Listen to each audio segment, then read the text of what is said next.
this family, they're from Mexico. They're from the state of Zacatecas, and they have congenital hypertrichosis, which is an extremely rare genetic condition which produces an excess of hair on their faces and bodies. And there's only been 50 documented cases of this condition in recorded history, and 30 of them are in this one Mexican family. So essentially, they're sort of the hairiest family in human history.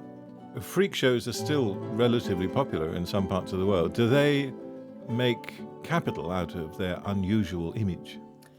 Well, sadly, that's the only source of income they have.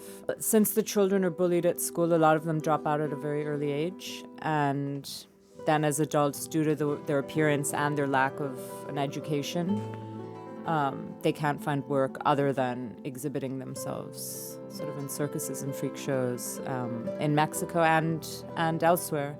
I actually came with Chuy to England at one point. He was in a circus called the Circus of Horrors.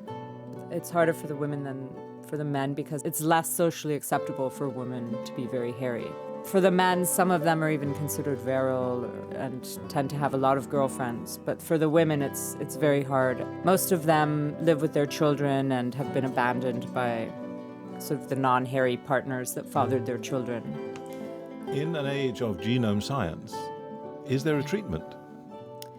There's not, and a lot of scientists studied them when they were young. They were particularly interested in finding what causes this excess of hairiness because they wanted to find a cure for alopecia, for baldness. They know how hypertrichosis works. It's an atavism, which means it's a gene that's laid dormant for a very long time, which suddenly resurfaces. They understand how it's being passed on in the family, but they don't really know how to turn it on or off.